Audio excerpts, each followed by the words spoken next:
Hi friends, இன்றைக்கி எங்கள் வீட்டில் ஸ்பெஷல் பிசிபெல்லாபாத் தாங்க. வாங்க எப்படி செய்கிறதுன்னு பார்க்கலாம்.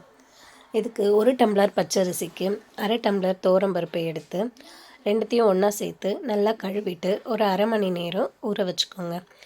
இது ஊறுறதுக்குள்ளே நாம் இதுக்கு பவுடர் ரெடி பண்ணலாம் வாங்க. இதுக்கு 1 பங்கு கடலப்பருப்புக்கு 1/4 பங்கு உளுந்து, 2 பட்டை, 2 லவங்கப்பூ எடுத்து வானல் நல்லா சூடேறினதும் இவை எல்லாத்தையும் சேர்த்து நல்லா வறுத்துக்கோங்க. கூடவே கொஞ்சம் சிறிதளவு தனியாவும் ஒரு 10 காஞ்ச மிளகாவும் சேர்த்து வறுத்துக்கோங்க. இதை நல்லா ஒரு தட்டில் மாற்றி ஆற வச்சுடுங்க. இது ஆறுறதுக்குள்ளே குக்கரில் இந்த ஊற வச்ச அரிசியை சேர்த்துக்கோங்க. அரிசியும் பருப்பும் சேர்த்து 1.5 டம்ளர் இல்லையா, இதுக்கு 4.5 டம்ளர், அதாவது 1க்கு 3 பங்கு தண்ணி எடுத்துக்கோங்க. குக்கரில் வச்சு 6லேருந்து 7 விசில் எடுத்துக்கோங்க.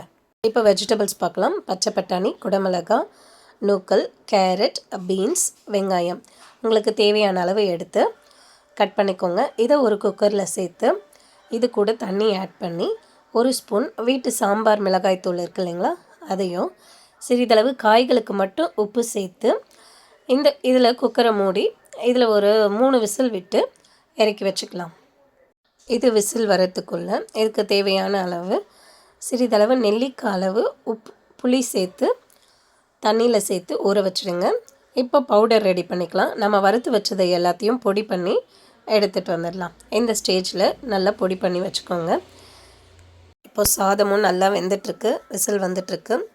வெஜிடபிள்ஸ் வச்சோம் இல்லைங்களா, அதுவும் நல்லாவே வெந்துட்டுருக்கு. 3 விசில் வந்துருச்சு. இப்போ வெஜிடபிள்ஸ் எடுத்துக்கலாம். இப்போ நல்லா வெந்திருக்கு. இப்போ இதில் என்ன சேர்க்கலான்னா, நம்ம ஊற வச்சுருந்தோம் இல்லைங்களா புளி, அதை நல்லா கரைச்சி புளி சேர்த்துக்கோங்க. அது நல்லா கொதித்த பிறகு நம்ம பவுடர் வச்சுருந்தோம் இல்லைங்களா, அதை நல்லா தண்ணி ஊற்றி கரைச்சி ஊற்றிக்கோங்க.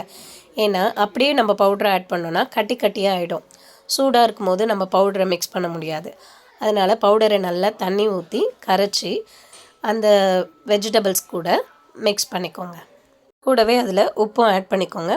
சாதம் நல்லா வெந்து வந்திருக்கு பாருங்கள். இப்போ இதை நம்ம இந்த சாம்பார் ரெடி பண்ணியிருக்கோம் இல்லைங்களா, அதை கூட எல்லாத்தையும் எடுத்து சேர்த்துக்கோங்க. இப்போ நம்ம தாளிப்பு ரெடி பண்ணிடலாம். வானலில் எண்ணெய் விட்டு நெய் கொஞ்சம் ஆட் பண்ணிக்கோங்க. கடுகு, பெருங்காயம், கறிவேப்பிலை, 2 காஞ்ச மிளகாய் வாசனைக்கு சேர்த்து நல்லா தாளிச்சிக்கோங்க. இதில் ஒரே ஒரு சின்ன வெங்காயம் நான் சேர்த்துக்கிறேன். அது சேர்க்கும் போது நம்மளுக்கு ருசியை கூட்டி கொடுக்கும். வெங்காயம் நல்லா வதங்கின பிறகு இதை நம்ம சாதத்தை கூட சேர்த்துக்கலாம். எங்கள் வீட்டில் எப்பவுமே கருணக்கிழங்கு ஃப்ரை இது கூட சேர்த்து சாப்பிட்டா ரொம்ப பிடிக்கும் எங்கள் பசங்களுக்கு. அதுக்காக கருணக்கிழங்கு மசாலா தடவி ரெடி பண்ணி வச்சுருக்கேன். இது எப்படி செய்கிறதுன்னு இன்னொரு வீடியோவில் காட்டுறேன். கருணக்கிழங்கு மசாலா தடவை எடுத்து தோசைக்கல்லில் போட்டு எண்ணெய் விட்டு நல்லா வறுத்து வச்சுருக்கேன். இப்பொழுது சுவையான சாம்பார் சாதமும் கருணக்கிழங்கு ஃப்ரையும் ரெடி. வாங்க ருசிச்சு